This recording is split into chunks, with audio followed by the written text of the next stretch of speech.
That is true. Oh, Oh, we are look, live. we are live. Ooh.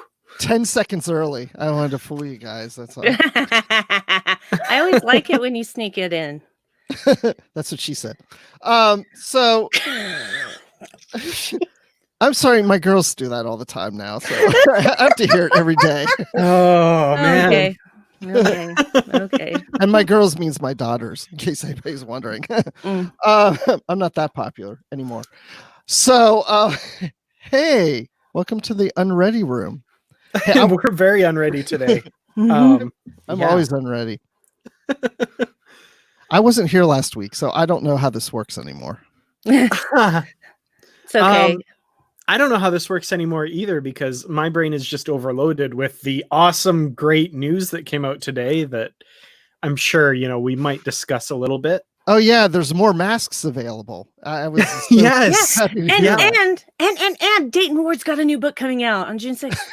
That's right. That's right. That's the big news happening in the Star Trek world right now. Yeah, I'm looking forward to that book. I really am. Wait, wasn't there something else? Was there something else that happened today? I don't know. I don't know. I was looking through an old copy of a book that I had that came out, I think in the 90s, called Star Trek Strange New Worlds. It was a fan series anthology of stories and stuff. Yeah, I think I've got a few of those. Didn't you get a start through that too? Mm-hmm. That must be why I thought of Strange New Worlds. Yeah, absolutely. Yeah. Mm-hmm. Sure. Makes sense. Yeah, absolutely. So, Brandi, I see on social media you were crying this morning for some reason. What was that about, if I might ask? Are you okay, Brandi? Yeah, I'm fine. I just received some really distressing news, and I had to just get it out. And I couldn't really talk about it at work, and so I just chose to express myself through social media. So, yeah. So you were crying during Christopher Littlefield's ab workout? Yes, I was. I begged him not to show me that. I begged him, and he made me watch. I'm scarred for life. I would be crying too. So anyway. Oh, come on. Everybody knows why I was crying. We're getting a new series. Getting a new series. Honestly, I wanted this so much, but I honestly did not think it would happen. And so to find out that it's actually happening, see, I'm getting excited again. That's awesome. I was kind of on the it's definitely going to happen at some point. So it was really welcome news today. It got me pumped, but at the same time I was kind of knew this was coming, figured this was coming. So I'm pumped though. I'm really excited that they can talk openly about it now, and it's a definite thing that's coming. It's not just a we'll see. The actors are on social media. Rebecca Romaine was just so happy to be talking about it today on Twitter. It was so great to see. Yep. Yeah. I saw it long after everyone else did, though. I've been in meetings on the phone with attorneys for hours every day dealing with something for work. And but you know what? Because it was later in the day that I finally heard about it, I'm kind of glad I didn't know about it earlier, because it would have been so hard for me to sit on calls going through contracts with attorneys, knowing that everybody's talking about a new Star Trek series and I'm looking at contracts, and I would have just been like, I can't focus. I can't do this right now. So I'm glad I didn't find out till later. It worked out so much better for me. Yeah. Be glad, because work was hard. I was just so unfocused for the rest of the day, and I got the bare minimum done that I had to get done, and I am ashamed of myself. But I just couldn't focus.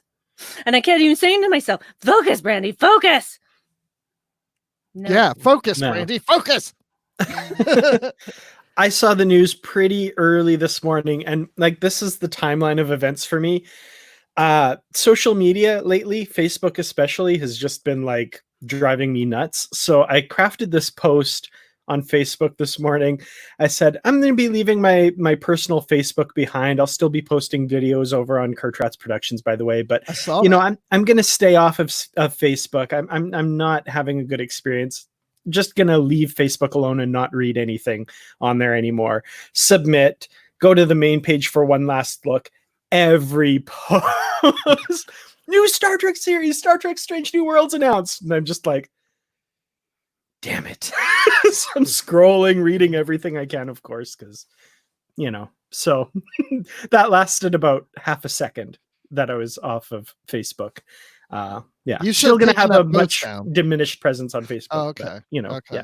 Yeah. That's what you say now. We'll be talking about that new series all weekend, Dan, and you'll be just itching to get online. You're like, I know they're talking about it now. Well, let me put it this way. We'll talk about it on Positively Trek, and I'll stay there because that's a good corner of Facebook. Go to Facebook, search Positively Trek. Great group. Only 48 people in there right now. Go add your name. We'll let you in the group. I want somebody to drop out to make it 47. 49. Hey! There's 49 actually now today. One person added. Guess how old I am now, guys? 47. Yes. Happy birthday, belated. Yeah, happy belated birthday. And yeah, big year for any Star Trek fan. Absolutely. That's awesome. Level 47. So one thing just regarding the new series that kind of popped into my head, and I've seen a few other people saying this online now, and I love this, that like 56 plus years ago, whenever it was, I think it was 1964, Gene Roddenberry went and pitched his series, Star Trek. And the series he pitched had a captain, Captain Christopher Pike, a woman first officer number 1, and a science officer, Spock. The network said no. And he changed, like after the first pilot, network said no, changed some things. He changed it around and the series was bought, and it's Star Trek as we know it. What we're seeing now in 2020 is that original pitch by Gene Roddenberry being approved and going to series. That's brilliant to me. And to me, like, there's still going to be people complaining. There's still going to be detractors. We'll just have to put up with them. They're already doing it. But the first time someone says this is not real Star Trek, it's as Star Trek as it gets, my friend. That is so cool. It is seriously the most original Star Trek, period. Yeah. Because it was first. Pike was first, Absolutely. Guys. Yeah, I think it's interesting that you brought that up, Dan, because I did have that thought too. If you really think back on that, like you're saying, 1964, it's a pilot that did not get picked up. Mm-hmm. And in the year 2020, it now gets picked up. I mean, it's such a strange situation that you can create something and it gets declined and then retooled into something else, which of course is what we knew of Kirk, Spock, McCoy, and all that. And this concept just, was abandoned. And then we get in the 80s, the full pilot known as The Cage, and they alternated between color and black and white to show you which part of it was part of the menagerie and which wasn't. And it still really wasn't kind of officially part of the series. It was still like this, kind of add-on bonus feature to the series in a sense of this unaired pilot that wasn't picked up. And all these years later, they're taking that concept and making a series now. Yeah. It's just crazy. I don't know of anything like that. Absolutely. And I love what Chris Littlefield says in the comments here. He says, not just approved, demanded. So it's not even that they've created a pilot and the network is, CBS All Access. It's like, oh, okay, yeah, we'll do that. No, this is like demanded by the fans. There's not been a bit of footage filmed, but they're like, yes, we want this series where we're putting it on the service. That's so cool. So Brandi, what are you looking forward to the most about this series? Spock and Spock and Spock. If we're gonna be honest, my favorite character ever overall of all Trek is Spock. Always has been, always will be. And the fact that I'm going to get more of that, I'm super excited about that. Of course, don't get me wrong. I absolutely adore Pike, and I love Anson Mount as Pike, and I love Rebecca Romaine as number one. I love all of them. And I really honestly thought, yeah, sure, fans demand it, but that doesn't mean you can necessarily just suddenly decide to do this series that was not in the plans when you have all of these other things that you're doing and planning for. And so I just thought, not gonna happen. And I didn't really think about it too hard, because if I really faced reality, I would tell myself, no, not gonna happen. And so I'm so glad I lived in that twilight space where I'm like, it's probably not gonna happen, but we happen. Yeah. Never apologize for enthusiasm about Star Trek. Exactly. Not around here. It's all good. Not around here. I think this is a really brilliant move for CBS, not just because of the fan reaction, but because, Discovery, it's Star Trek, but it's a different Star Trek from other Star Treks.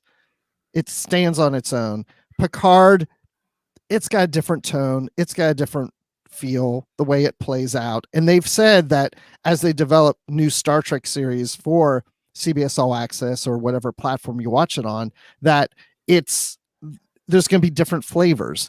And this goes back, and I'm assuming it's going back to more of an old school flavor. I'm assuming it's going to be more episodic than serial.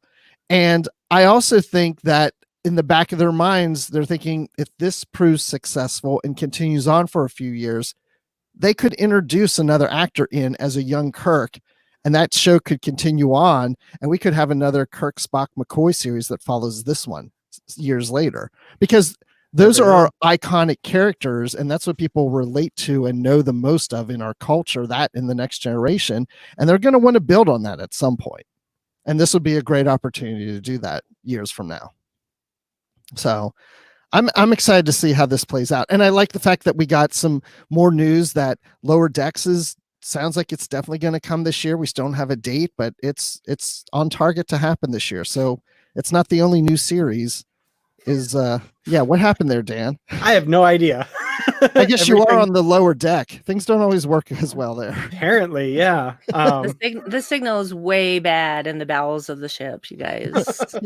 That was really weird, because this is one of the first times I've been having no problems with internet connectivity, and then it just dropped off. Of course. Oh, where'd he go? Oh, there he is. Sorry. You, Bruce. That was me on that time. The first time it wasn't, but that's just me. Cruel. Sir. Oh man. So what do you guys think of the name? Star Trek. I like it. Strange New Worlds. I love it because that harkens back to space, the final frontier. These are the voyages of the Starship Enterprise. Its continuing mission, or 5-year mission in the original series, to explore strange new worlds, to seek out new life and new civilizations, to go where no person has gone before. It's all part of the original. So that makes me ask the next question, which is this show going to have an opening monologue at the beginning with Pike in the credits doing some variation of the Space the Final Frontier monologue? I think that would be super cool. I think it would be cool. See, here's my stance on it. I will love it regardless of whether they have the opening monologue, whether they have serialized or whether they have standalone episodes, episodic. I don't care. I just want it. That's awesome. What I care about. I just want it. I just want it. Yeah, that title makes me feel like it's going to be more episodic, just from the title alone, but then also by some of the things that Anson Mount said in that video, that announcement video. The very end of the video, he says a classic Star Trek series, going back to the optimism of the future or something like that. That classic Star Trek series, maybe reading too much into that, but that also makes me think like, oh, this might be a more Planet of the Week type series than we've seen in the past. Yeah, and I think that's that whole thing about having different flavors, and this is the classic flavor, and why not play on that? Absolutely, give us something that feels more old school in this modern day and age, and give us different Star Treks that feel different. And there's people who are going to appeal to certain Star Trek series and not others, and vice versa. And of course, the three of us and people in the chat will probably like all the Star Trek series. We like all flavors. And yes, Chris, I know it's to boldly go, okay? In my excitement, I forgot a word. Oh. And yes, somebody said not to panic, but there's a man behind me. I know. He's pretty psyched about this new series, I hear. Yeah, I can see it playing all over his face. He's I know, it's as just excited as he gets. Yeah. I actually do have a Spock shirt that's all of Spock's emotions. And I love that one. You know what it is. Yeah, I have that shirt. That's great. I told Ethan Peck in person that he was doing a great job and fans like his work. So you can thank me for telling him that because of that, he felt comfortable enough to take the role. Yeah, that must be. I'm sure. And also, because I this is the way my brain works, that means that they'll all be on the convention circuit again, and maybe they'll finally come here. There is a very good chance of that happening, Brandi. Yeah. I mean, they came to Calgary. They're gonna, yeah. Yeah, well, I know. They went to a lot of places, except for here. They went everywhere around me. Not here. Oh, man. Yeah, so very excited about the series, obviously. I mean, they built the sets, right? They have the sets. They have the uniforms. They have the actors. They have it all set up. Now we just got to fill in the other roles that we saw in the cage because we have other crew members there, too. Do we want to see that? We need a, what was his name? Boyce was the doctor? Yeah, Dr. Boyce. Yeah. Yeah, we need a Dr. Boyce. I'm wondering if we'll see the cadet from Ask Not again. I wonder if she'll be a part of the crew because I think I really liked her. I thought she was excellent in that role. Yes. I would love to have her on there. Yes. Yes. I would hope that they would have that kind of foresight for continuity's sake. So. Yeah. Well, we get to see Spock yell some more. I sure hope so. If he doesn't yell the women at least once, I don't know what I'll do. But see, that's the thing is that in this timeline, he would have already done that unless they're going back before, in which case they're going to have to dye Anson's hair because Papa Anson got a great quarantine beard going on. I don't know if y'all saw that, but oh my Lord, it made me a little bit hot under my collar. Well, Ethan Peck's kind of got the mirror Spock goatee going on now, so you know. Well, it's funny because I've seen him with a beard a lot lately, like when he's been places and doing stuff, like when he posts every once in a blue moon on his Instagram account. I'm like, he's still rocking the beard.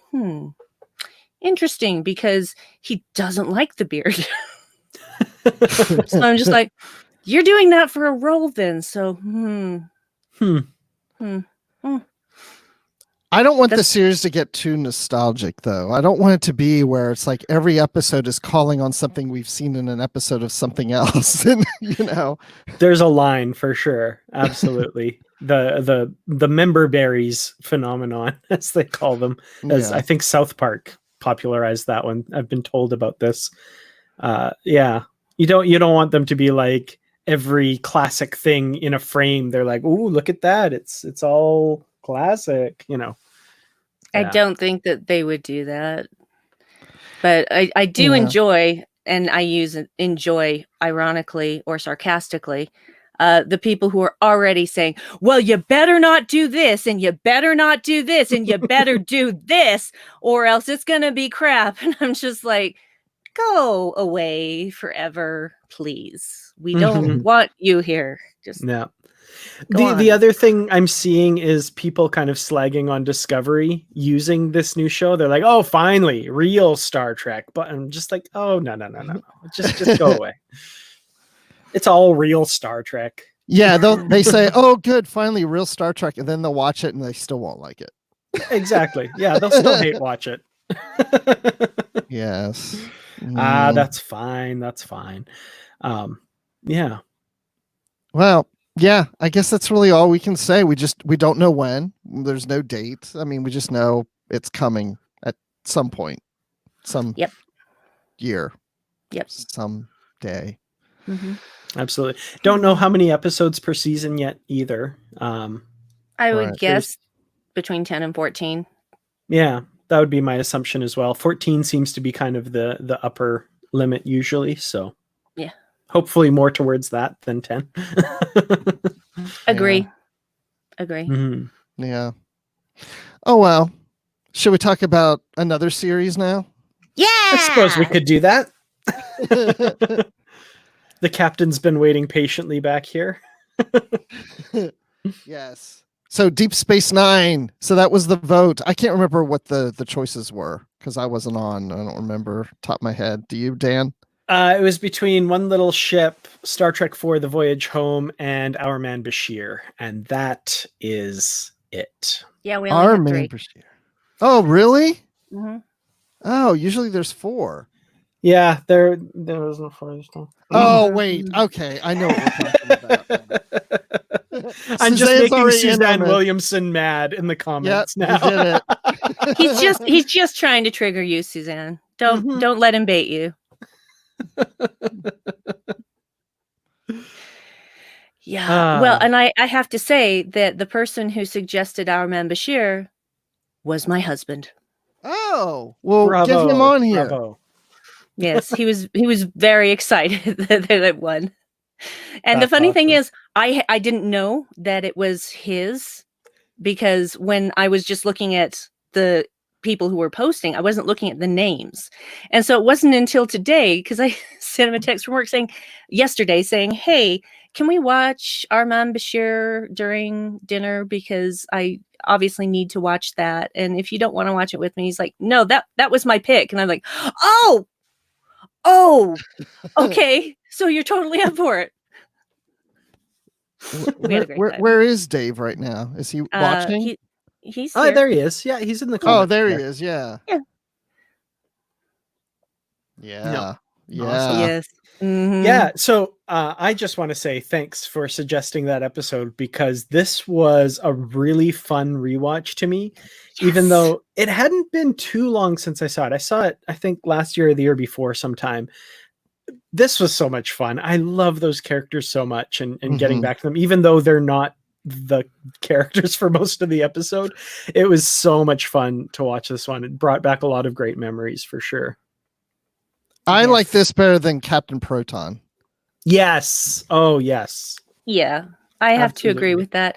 And it's probably because, well, I grew up watching those black and white serials as well, but I've seen every James Bond movie, not because I necessarily chose to, but because my dad loved James Bond. And so it holds a special place in my heart for that reason, even though there are some of those movies that I just go during. But so this was just a treasure trove of references that were just, it didn't matter if you knew Bond or not. They worked either way, but if you know Bond, he was just like, love letter. Almost a little bit too much so, if you ask MGM.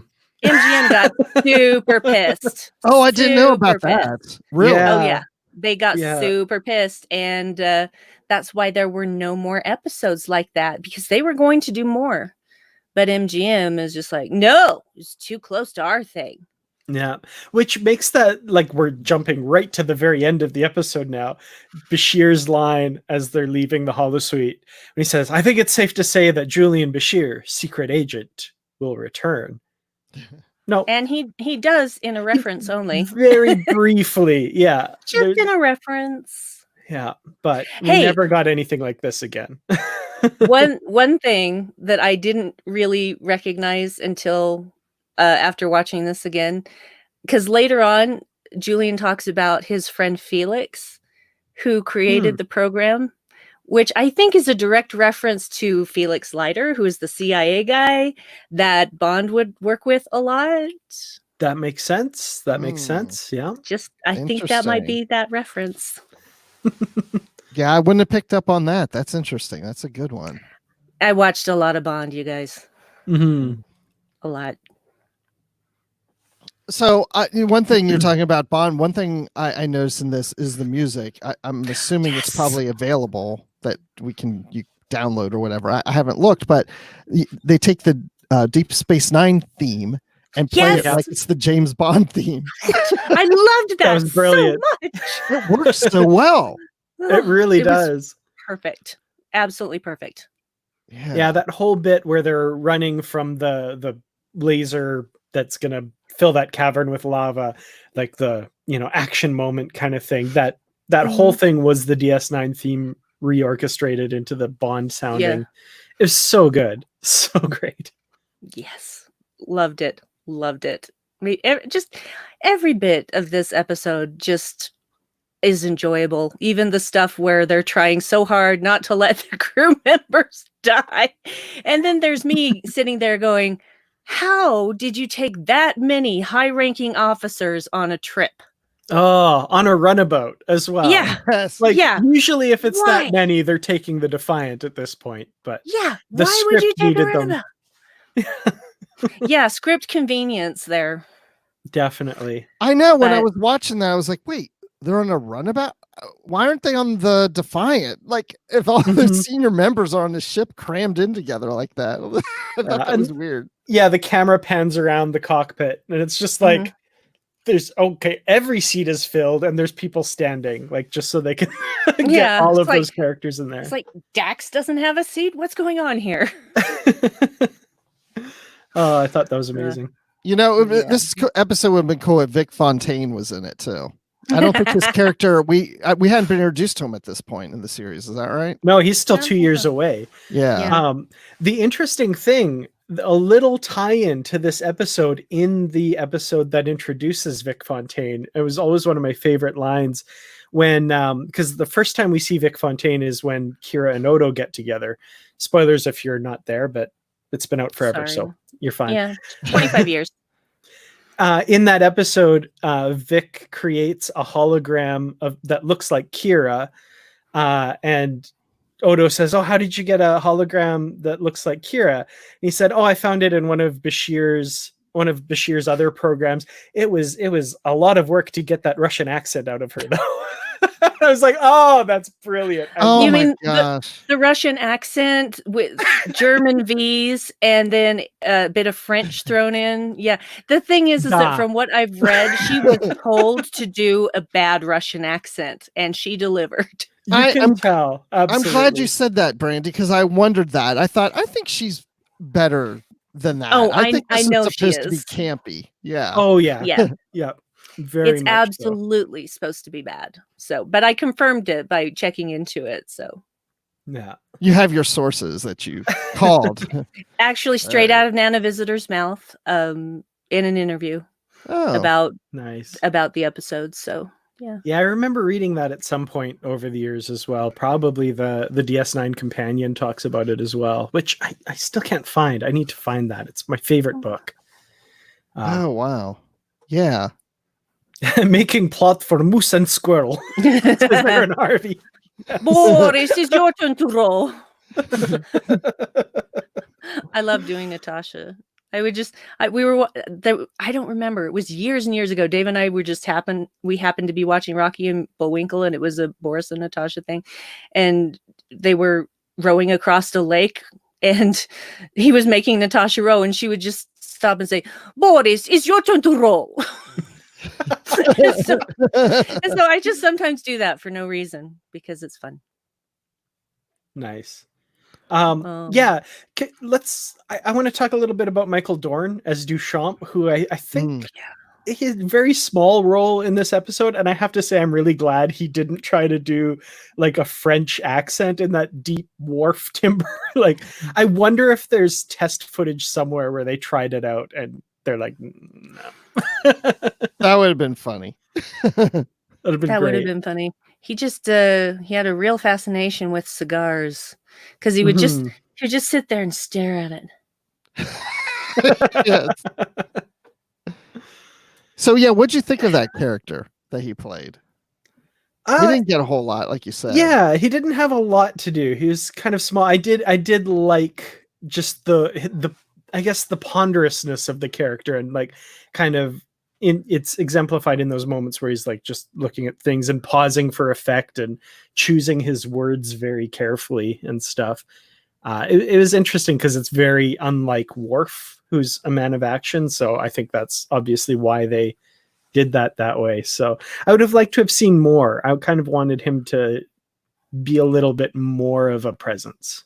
Mm-hmm. Yeah, I liked the subtlety of the character, which is again very different from the way Worf is. So, and he looked good in that outfit. Yeah, just it suited him. I did at one point say, "Why the hell is everyone smoking on screen?" And then I remembered, oh, it's a James Bond spoof. Of course, everyone was smoking then. That's what you did. Your doctor would be smoking while giving you an exam. It's just that's how it was. They smoke in the 24th century. We've learned that on Picard now. Yeah, but this is like a more casual, everybody's smoking sort of thing. So, one thing that always bugged me, and it's not in this episode, but it's in the series finale when they're doing like the memories of all the people and looking back fondly. One of the ones they use for Worf is him smoking a cigar as Duchamp, which I'm like, he wouldn't remember that. Like, that's not. Oh, that's true.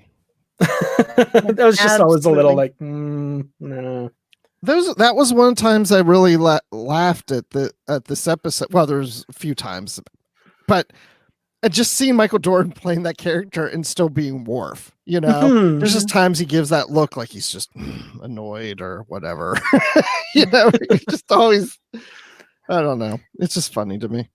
Yeah. Speaking of a moment, this one made me laugh out loud so hard. It's towards the beginning of the episode when Kira first shows up as Anastasia Komananov. Yeah, and she's like, "You're so tense," and then she's like, she reclines, she goes, "I wish I could do something to relax you, but I'm here on business." And she reaches back and pulls out the folder. That was amazing. That's so good. And then as the scene goes on, it's like she's got pillows around her, and under like every pillow is a different folder. Like she's like, intelligence on the whatever. It's like a different folder out from under a different pillow. Like I'm just like setting up that scene. She's like, okay, I will reach for this one and put it on there, and then I will reach for this one, and I will. It's like it's a weird image. There's just how smoothly she did that. It was just so good. Made my night. I thought that the actors, I think, Kira and Bashir, really, they had some good chemistry there. It seemed really natural. It was almost like they were married or something. Right. No, and that was what I was wondering. They weren't married by this time. They weren't married at that point, no. I don't think they were actually married by that point. So it was earlier on. They had a thing. They had a thing. Yeah, because it's only a few episodes later that they have to do the Kira pregnancy storyline because she's pregnant with Alexander Siddig at the time, his child. Depending on which name he was going by. Well, I think I don't remember if it was like a group decision or if it was completely his decision. But it was just this idea that people couldn't seem to pronounce the name. What was it? Siddig Al-Fidel. Yeah. And I just like, really, we can't be buggered to actually learn somebody's name, huh? And so you got to change it to Alexander Siddig. Yeah. Interestingly, he went by Alexander Siddig for his acting credits, but for his directorial credits, he still went by Siddig Al-Fidel. So good for him. Yeah, it wasn't like he didn't legally change anything as far as I know. It was just a nom de plume or a nom de acting. Still, it's just sad that people can't, I don't know, learn how to read. Oh, I don't disagree with that. Absolutely. Yeah. So what else? What about Smiley? I mean, Miles. Oh, I got such a kick out of him. Yeah. Isn't that right, Mr. Bashir? I had forgotten that there was like a falcon on his eye patch. Mm-hmm. That. Yeah. What's that on his? Oh, it's a falcon. I wanted to see more of him too, of that character. Yeah, we get there's an episode later on, I can't remember exactly which episode it is, but they're talking about going into the holodeck or the holosuite to do another one of these, and he's like, "Oh, I'm Falcon again. I'm always Falcon. Why am I always Falcon?" And Bishop's like, "Oh, Chief, you do it so well." That's great. Yeah.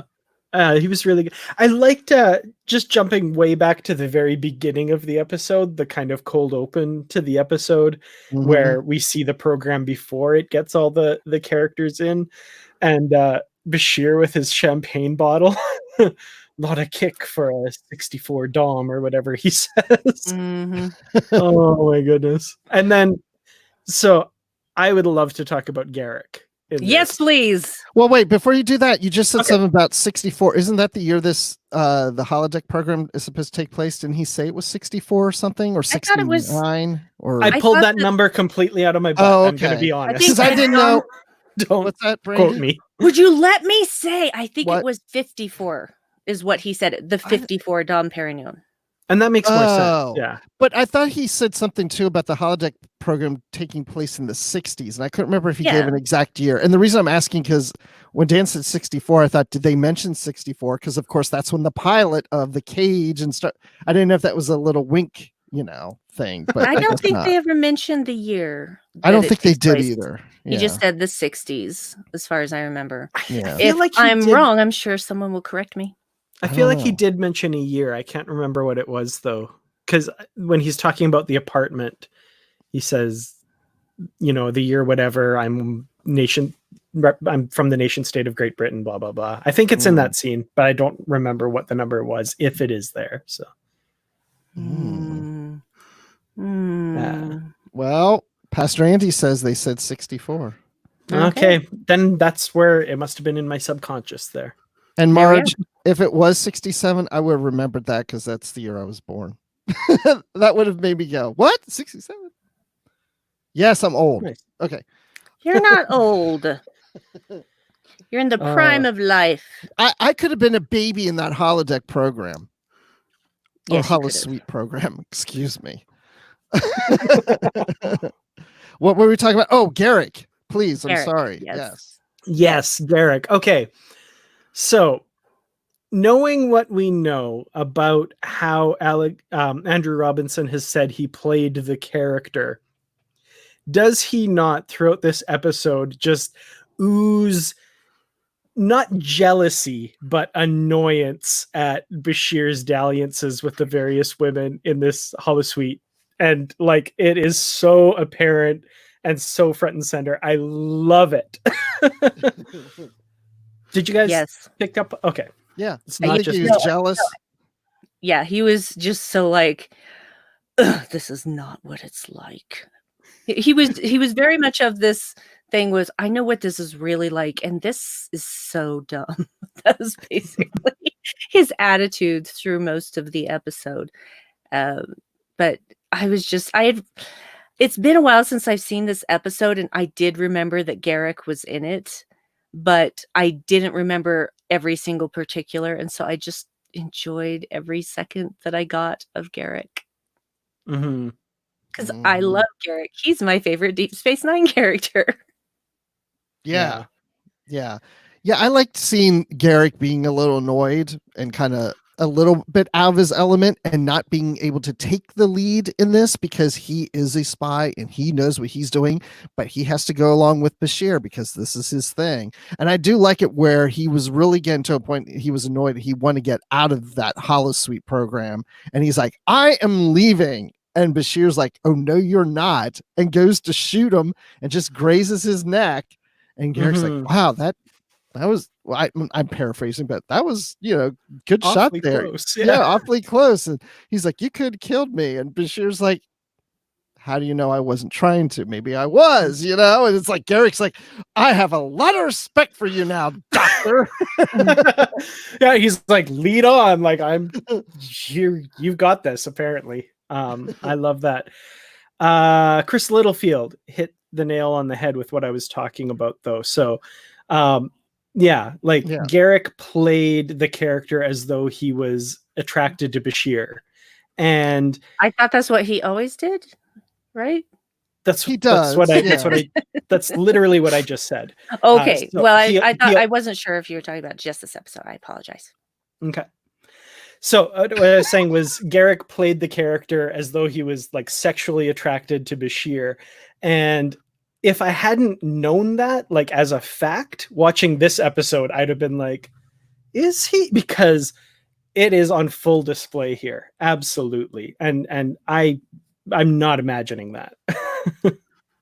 Well, and he did make a comment too about, and I can't remember exactly what it was, but Bashir with the ladies, you know, and Eric was like, I never knew that this worked with the ladies or something to that effect, you know, or had this effect or something, which reminds me of Dax, which we haven't talked about yet either, but that whole thing, Honey Bear, and she's kissing, you know, he's flirting with her like, oh, take those glasses off and put down your hair. It's so cheesy, but so much like that old stuff that you would especially see on TV shows back then, you know? And I just love Garrick's reaction, like, oh my gosh, like, is this the time to be doing this stupid crap? Yeah. Well, it's like I was thinking when Garrick is asking about what's her name? Loves it. Mona loves it. Mona loves it. And Julian is saying, well, she's got these 3 degrees and she speaks this many languages. And I thought, then why the heck is she working for you? She could be her own spy. Why is she being support to you? Because it's James Bond. Exactly. I answered my own question as soon as it was out of my mouth. I'm like, oh yeah. I did love, with regards to that scene with Honey Bear Dax at the end, that like it's so ridiculous, but it's to the point that like they're calling themselves on it a little bit. Like Bashir is like, he only loves you for your mind. I can appreciate the woman. And the whole time Garrick is like, oh God. Right. I love it. Yeah. So good. Well, and yes, by the way, it is Honey Bear, Bare, not Bear. I have checked multiple sources on this fact, and it is Bare. Absolutely. However, I have been known to call my husband Honey Bear. That actually started way before this episode ever aired. So I just want to be clear on that. Is that why your hair's down right now, Brandi? Dave appreciates the woman. He doesn't love me for just my mind. Just your mind. Yeah. I love it. Yeah. I think we've covered all the characters. I mean, I don't think Cisco counts in this, does he? Nah. He's having fun in this too. Oh, every single one of them was having fun. Except for Odo. Odo was not having fun. Odo never has fun. Odo's voice was panicky the whole episode. I thought that was interesting. Yeah. And it could be for multiple reasons. I mean, he could honestly be concerned for the entire crew, or maybe just one person in the crew. But yeah, Avery Brooks, we definitely have to talk about him in this, because wow, is he ever chewing scenery, and he is amazing. I absolutely love him in this. It's just so over the top, but so perfectly done. Oh yeah, it's so very Bond. It was just so it was hypnotic. Very hypnotic. The one line, I gotta say, this has been like an inside joke among myself and one of my friends for the longest times. Every once in a while, one of us will go, diabolical, and the other one will turn to them, visionary. I love that. I've always loved that little interplay. Yes. Oh. Yeah, I like even what the outfit that he's wearing. Just like it looks even so good on him, but it also feels like a Bond villain outfit. Oh, absolutely. Too, you know, absolutely. Culture appropriation always in the villains. Yes. Yeah. Yes. And anytime Avery Brooks does it, I love it.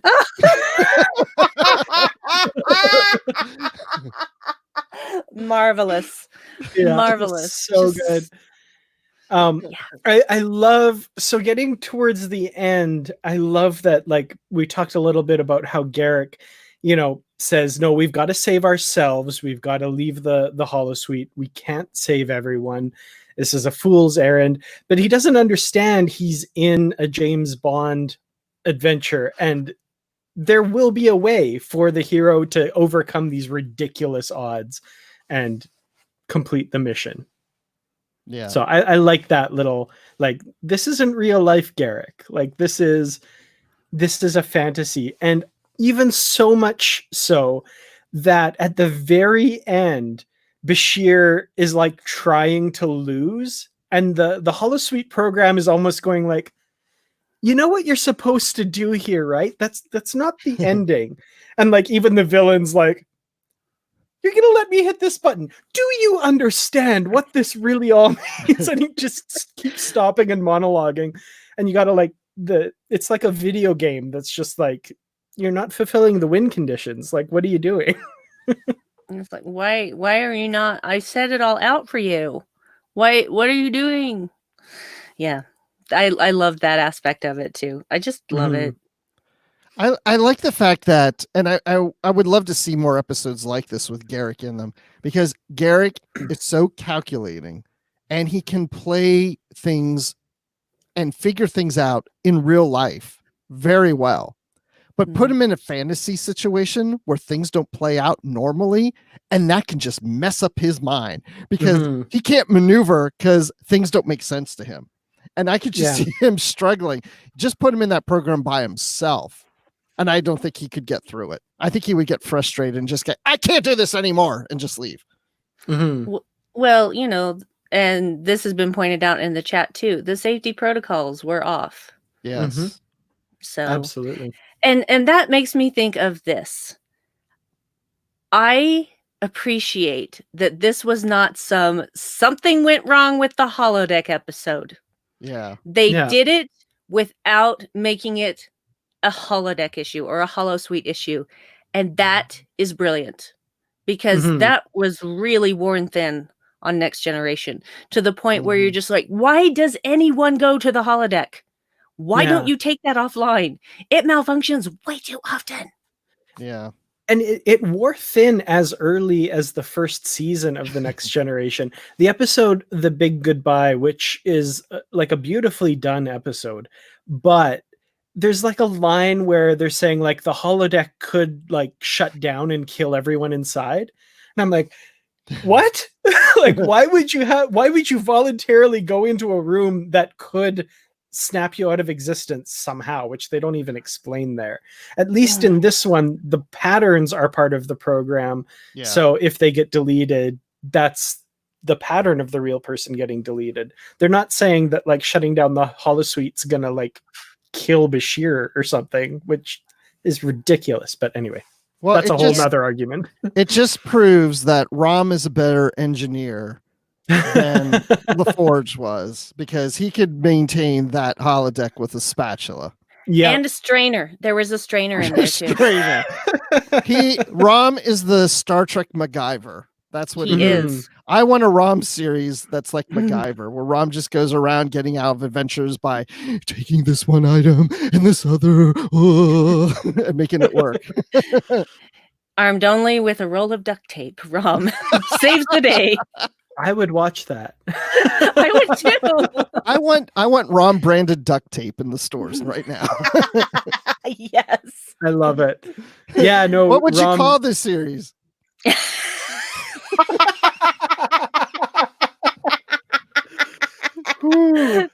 I doff my hat to you, sir. Nicely done. Nicely done. Yeah, Rom deserves huge kudos in this. And yeah, he saved their lives. He saved everyone's lives. Yep, absolutely. And Quark put in an interesting little turn there with a little bit of smarts too, and he kind of figured some stuff out. Yeah. Like, well, where are the neural patterns stored? And it's Quark who says, oh, everywhere else. It's taking up all the memory in the rest of the station. They're like, and even Odo's like, oh, he's probably right. You had to like grudgingly give Quark some credit there. Yeah, well, it made sense. Yeah. So just yeah.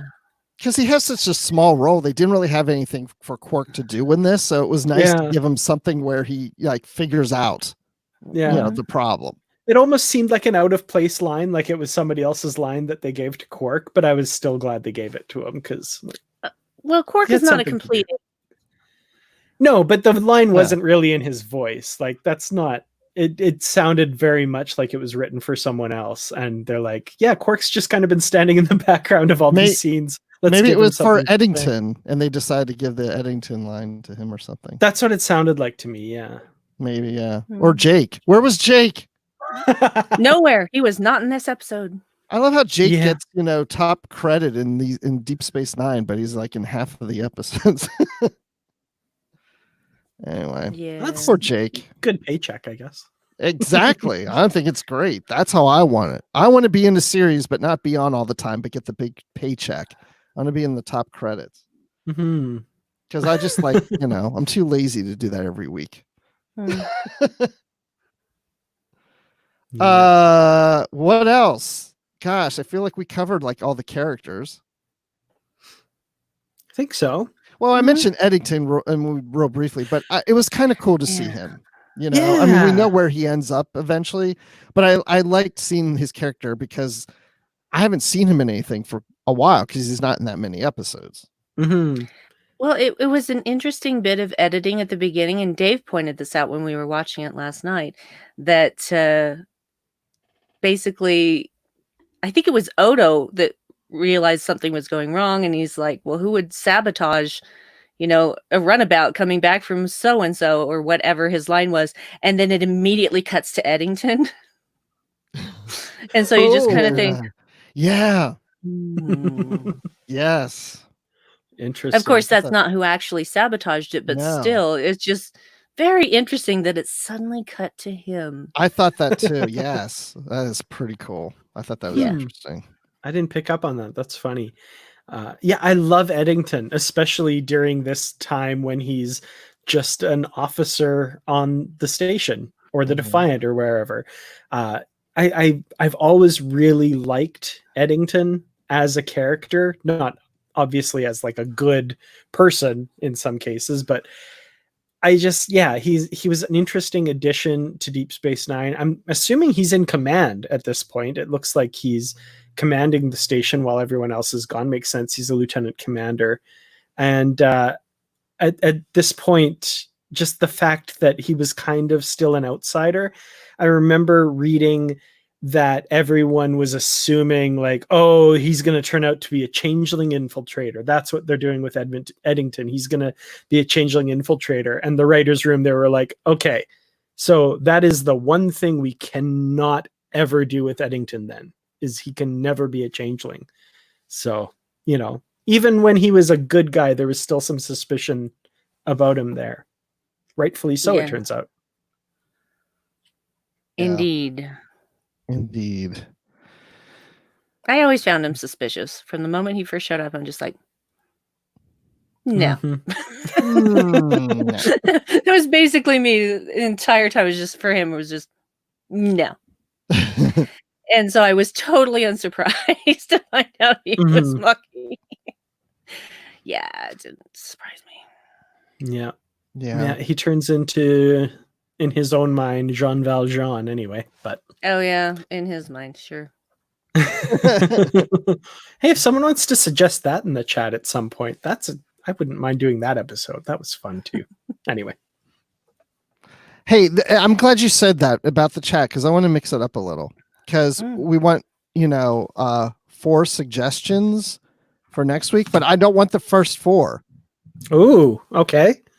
We're going to pick, this is the first round. So throw out everybody, and we're going to pick the third one that appears is the first choice. Oh, everybody's caught off guard. Everybody's caught off guard. Oh no. Oh my goodness. Who's going to be one. first? Who's going to pull the trigger? Waiting. Wait. Oh no. What's going on? Waiting. Well, no one has anything, so I'll pick it. No, I'm kidding. The Omega Directive. Okay, we've got Andorian Incident first. Right. The Omega Directive second. Oh, Devil in the Dark. Okay. Nope. So that's no, is that it? Oh no. Whoa, it jumped. Oh, one little ship. Okay. All right, so that makes the list. That's first round. Everybody save your stuff for the next round because we're going to ask again. You're leading this. I'm trying to mix this up. I don't know what you're doing here, but I'm enjoying it. I'm trying to mix this up a little here. Okay. So everybody hold on. I'm sorry. I love you, Dave. I love you so much. You're reading my mind and I adore you. Aww. Okay. So we've got the first episode here. Mm-hmm. Yes, we have the first episode. No more suggestions. You gotta wait till the next time I ask for suggestions. So hold up, everyone. We're gonna go back to the discussion, and you never know when he's back to the discussion. You never, whatever everything Brandy's saying. I'm just saying yes. That stuff and things. I'm saying stuff and things. So yeah. So in the meantime, should we ask the audience for what they thought of the episode, the ratings for the episode? Yes. What are your ratings? And no one can do the 7 of 9 thing anymore. That's getting old. You can't say I'll give it 7 out of 9. No, you can't say that. But yeah, what are your ratings on our Man Bashir on Deep Space Nine? Oh, I know why you're doing that. I know why you're doing that, Chris. Why is he doing that? Yeah, I'm not telling. I can't talk about it here. Is that an after show thing you can tell us? Mm-hmm. Okay, then I'll tweet it. No, no, you won't. 007 out of 007s. Mm-hmm. Nice. Oh, I like Aaron's one bottle of 45 Dom. Yes, I hear it packs quite a punch. Yeah. Sorry. I did transpose the numbers. I said 54 instead of 45. So what are your guys' final thoughts about the episode then? Want to go, Bruce? Come on. It's your week back. It's your first week back. Yeah, I forgot how much I really love this episode. I really enjoyed watching it. I wish I had the time to watch it like I wanted to, is just watch it through once. I had to watch it in bits and pieces because I had to find these little windows to do it in. So I almost want to go back and watch it again. So, I mean, it's not my favorite Star Trek episode or my favorite Deep Space Nine episode, but I would put it in maybe my top 15 for Deep Space Nine of episodes. I think I really would. So I would give this probably 4.5 out of 5 cufflinks. Nice. So there you go. What do you think, Brandi? I enjoy this episode immensely despite the inherent sexism because I know what they're referencing, so it doesn't upset me in the way that it did when I was watching the movies of James Bond. And I think that for me, and I think it was for the audience, a turning point for how we all felt about Dr. Bashir. And I think everybody started to have a little more respect for him and weren't so ew. He had not been ew for a while, but people were still just kind of with him. And I think this really actually changed some minds. I know that it really changed the way I felt about him for sure when I first watched it. So I would absolutely give it 9 out of 10 fake cigars that you blow dust out of to make someone unconscious. Nice. Yeah, I agree with a lot of what you guys said. It's hard for me to rank this or say it's in any kind of top thing, because there's just so many great episodes of Deep Space Nine, and that's just my bias showing through. I love Deep Space Nine. This is such a fun episode. When it came up as the winner last week, I was like, oh, that'll be an interesting rewatch. I haven't watched that in a while. And then it was just so much fun to sit down and revisit this episode. I based on that alone, like just the amount of fun I had this time, I think I would normally give this episode 4 out of 5, but because it just made my day after a rough couple days. Actually, before that, my day had already been made by the Pike news, I'll be honest, but it just added that much more to it. This time around, it was 5 out of 5 items that hide some sort of weapon. And we have the aforementioned cigar that you talked about. We have the exploding earring. We have the gun hidden in Bashir's shoe. And I'm sure there's a couple more that I'm not remembering that round out the 5. So yeah, that's my thoughts on this one. Nice.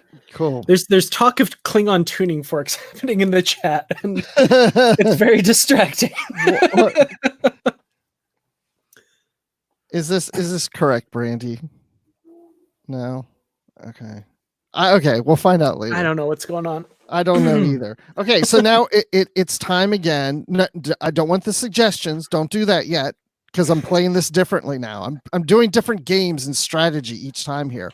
I want you guys all to know this is all Bruce. I have no idea. This is all me. So if it's annoying, it's all me. You did not talk this over with us. You got it. I want the chat to know that I'm thinking of a number between 1 and 10. The first person who gets that number correct gets to choose the second episode that's going to be on the poll. And only one guess per person. That's right. Only one guess per person. You have to get the first person to get the number between 1 and 10. I've written the number down, so I can't change it. I can't play favorites here. So, and they have to be whole numbers. Okay, Suzanne, you won. Yes. Wow. Number 8. You got it right. That was the first guess too, was 8. Suzanne, you get to pick the next episode here on our poll. You can see how happy Brandi and I are about this. And Dan, you had to write it down because you're keeping track of this, right?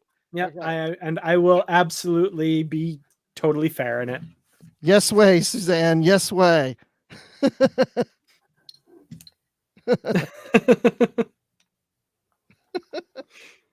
Oh, some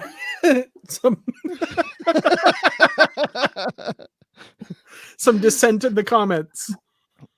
Okay. Poor Suzanne. You know what you have to do? You have to vote in the poll. Yeah, Suzanne, you can write the episode in the chat so that Dan can put it down. And I mean, yeah, take your time if you need some time, whatever. Okay. Anything anything else we want to talk about the episode, or even about Strange New Worlds, or anything else Star Trek? Nope. No. Apparently not. Well, I used birthday money to finish my collection of all the Discovery badges, so they're coming. And I will have I already have Science and Command, and now I will have Medical and Engineering and Cadet and Section 31, and there was a 5th one.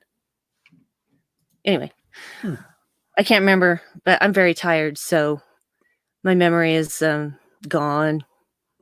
Who am I? 24601. Sorry. I got Jean Valjean in my head. That rings the bell.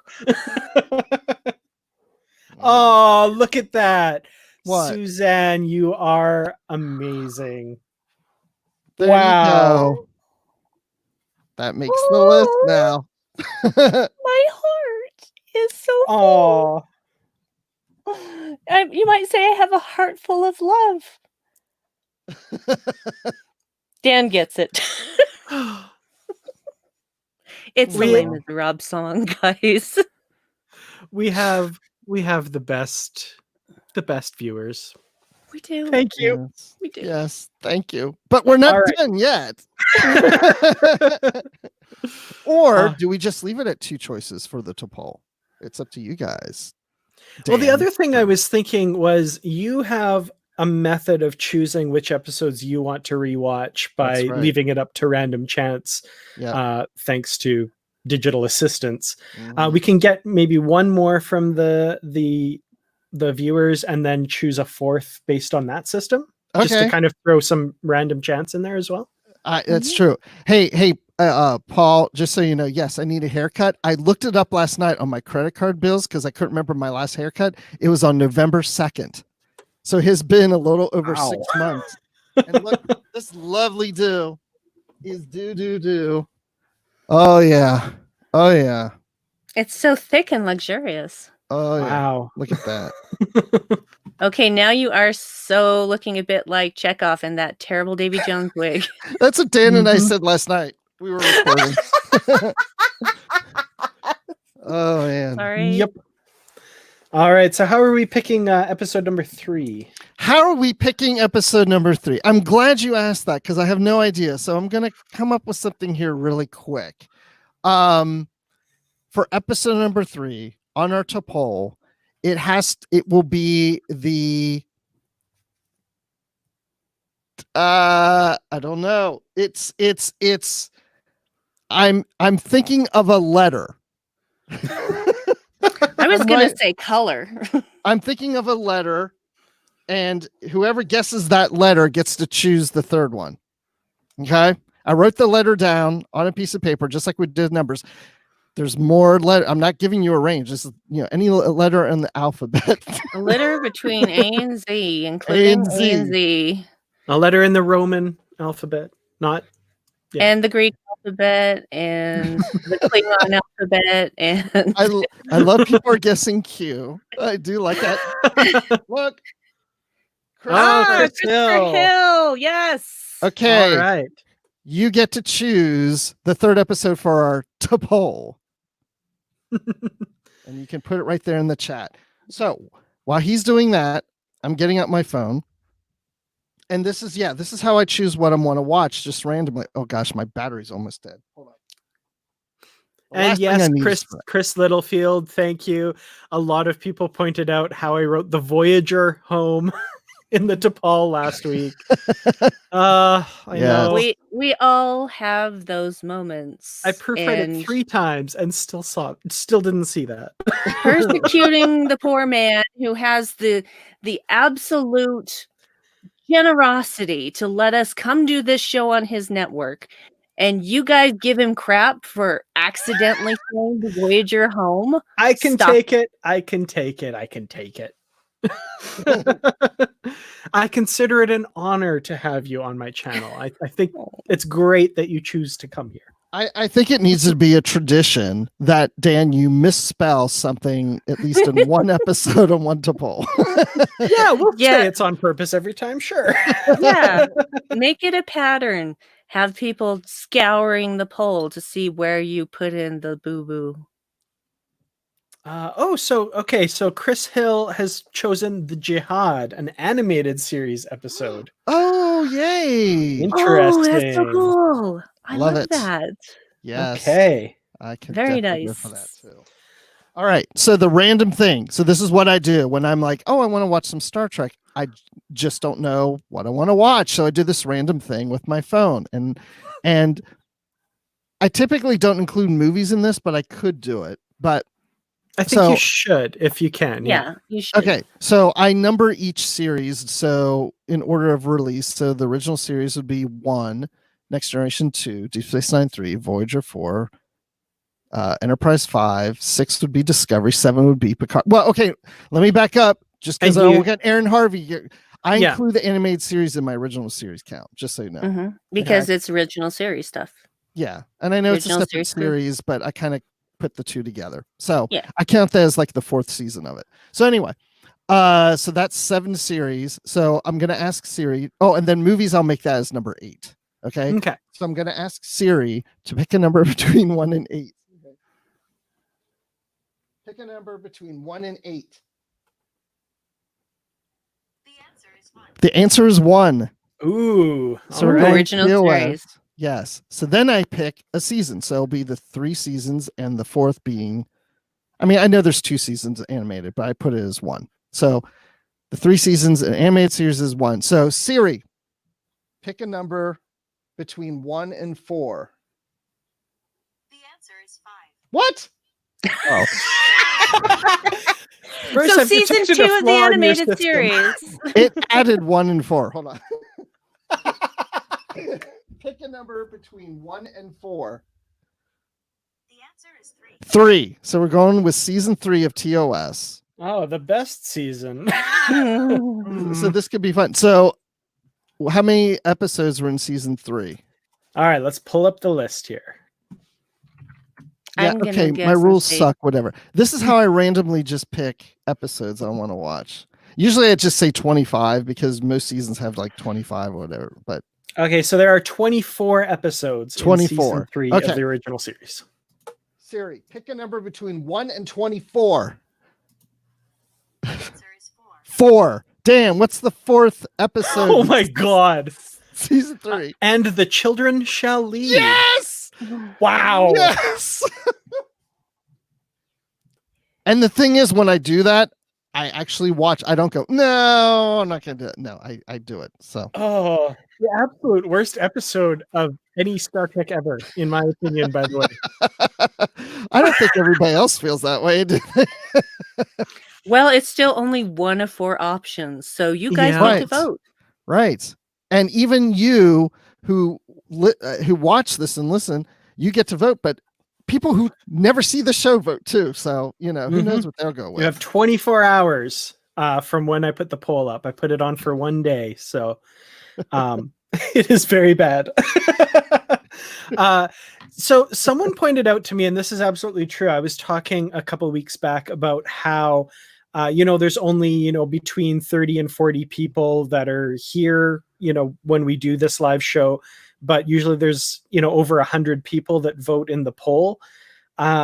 I've been told by some people that I need to keep in mind that there are a lot of people that watch this after the fact, that don't join us for the live show, but do watch it after the fact. And a lot of those people do vote in the poll as well. So I was like, fair point. I concede that. Those are very, very smart people because you can skip over things when you watch it. It's like, oh, Brandi's talking again. Skip ahead, skip ahead, skip ahead, skip ahead. No. I don't know. Awesome. Some people don't like me, and that's fine. I don't like them either. We don't like them either. Yeah, exactly. Yeah. So I will, as soon as we're done here, I will put up the poll on my Twitter account at Kertrats. That's KERTRATS. I'm sure we'll retweet it on Bruce's and Brandi's and Positively Trek's Twitter as well. So you should have no trouble finding that. And that's where you can find me, at Kertrats. Okay, I know this probably was a pain, wasn't it? I shouldn't do it this way. I just didn't want to do it where everybody's trying to rush, and I just wanted to play little games with this. So I liked think it. Fun. It was more random, and I appreciate that. Yeah.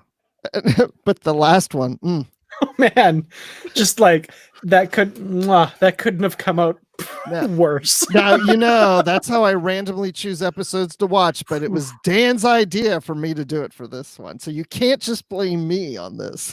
Yep. And you can blame Brandi because she allowed it to happen. What? Brandi, all that's required for evil to triumph is for good people to do nothing. So, Chris Luffy, when you keep saying next time TAS equals 2, you want me to do it as 2 seasons? It wouldn't have made a difference anyway. It still came up 3 in my random numbers. No, he means Do it as a TOS 1, TAS 2, Oh, Next Generation 3, Deep Space Nine 4, well, Voyager it still 5, came up 1 for Enterprise TOS. 6. Okay, next time I'll make it 2. It's just not how I usually do it for myself. Like I said, I include it with TOS. Well, the public demands that you count TAS as its own thing. Okay. All right. I will do that. I have no problems with that. You see what happens when the fans demand something? Yeah. We get a fight series.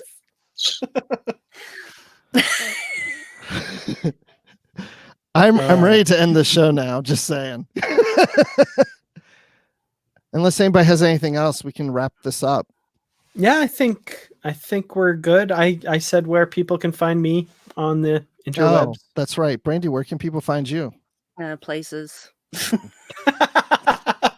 Just find me. Twitter, Brandywine12. I lurk in the Babel conference from time to time.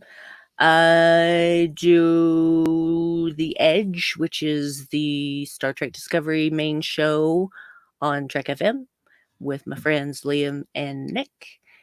And I do this show. And I do a show called The Dark Corner Podcast with my husband, Dave, who is endlessly entertaining. And that's why we've been married almost 23 years. I swear from time to time, but we have a good time. You can find that at darkcornerpodcast.com. And you can also find my solo podcast, Headcanon, at darkcornerpodcast.com. And sorry, I got distracted by tuning forks. And yeah, those are the places you can mostly find me. Sorry, Awesome. That was an Aliens reference. Oh, Dave got it. Dan got it too. Dave always gets it. Lucky Dave. Yeah, so you can find me on Twitter at Admiral_Rex. That's Admiral and then the underline, then Rex. And you can find me on Positively Trek with Dan. And you can find me on the Live from the Edge show with Brandi. You can find me on this with Brandi and Dan. And of course, Literary Treks Drink with Dan. And Star Wars Report, I'm on that occasionally. I'm not on all the time now. I just occasionally make appearances on that. And I'll be the new host of the new Trek FM show about Strange New Worlds. So check that. I'm kidding. I've already said I don't care where it happens, but I will be covering that show. You cannot take my Spock from me. Yes. We'll be talking about it on Positively Trek. Yeah. Regardless of where other people are talking about it. So yeah, I'm not doing that on Trek FM. I was just kidding. I just wanted to make everybody go, wait, what? They've already decided? Yeah. Yeah, I think Aaron, I heard his what from here. Yes. Oh, Bruce, and you're gonna get in trouble one day. What do you think? I'm asking you guys in the chat just for fun. The Star Trek Picard on Trek FM, that podcast is called The Line. And of course, Discovery's The Edge. What do we think for this new Pike series? What would the Trek FM name be for that podcast? Would it be The One for number one? Any idea? Strange. That's what Strange. I thought too. With the capital ST. I love my husband. Oh man, Dave, you bring me so much joy. The butt. There you go. Yeah. Anyway, I just we can name that for them and send it to Chris Jones and say we've come up with a name for your podcast on Trek FM. Mm-hmm. So I knew you were going to say that, Chris.